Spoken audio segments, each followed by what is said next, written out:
John Smoltz blasts out of a bunker during the first round of the U.S. Senior Open. AP, Colorado Springs, Colorado.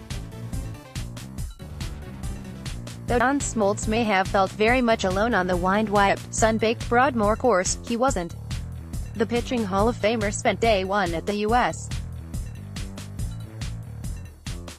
Senior Open in much the same position as the rest of the field, gouging out of ankle-high rough, then scrambling to put himself in position for par putts on tricky, mountain greens that left player after player shaking his head.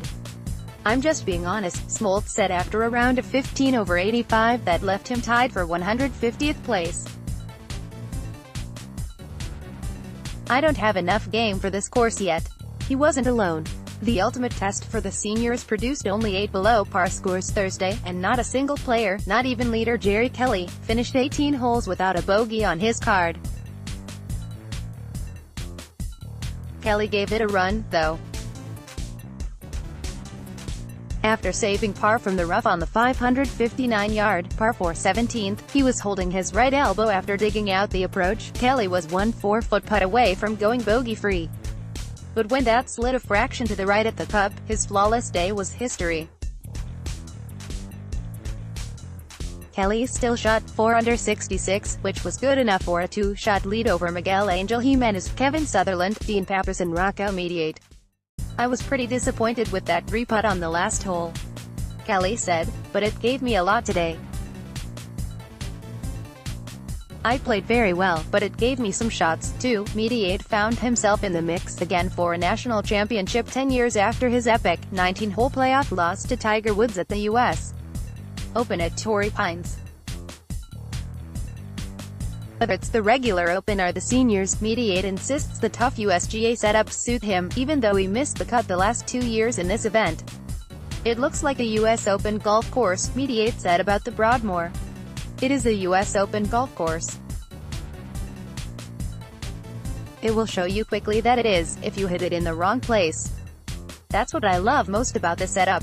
Also lurking was defending champion Kenny Perry, whose 71 included only a single birdie. "Here, the greens, they've got you on edge," said Perry, whose title last year gave him entry into the U.S. Open earlier this month. "I feel like I'm at Shinnecock again." Smoltz, whose day job is broadcasting baseball games for Fox, walked onto the Broadmoor for the first time this week. He hired a local caddy, Colin Prater, who was a Division II All-American at Colorado Springs. Almost immediately, though, the pitcher-turned-golfer received a crash course in the difference between casual rounds of golf and the sport at its most difficult. "I never expected to get that many bad lies," he said. "Nothing I could do about it. And I had a lot of tough shots that I have not practiced and that I am not used to hitting."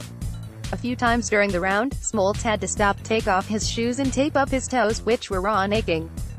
"Listen, don't break in new golf shoes at the U.S. Open. It was fun to have him out here," said Bob Ford, who was in the threesome with Smoltz. "But I didn't expect him to break 80. I know how good he is. But this is just another world." "It's not his world." Smoltz's first turn through this world will end after Friday's round.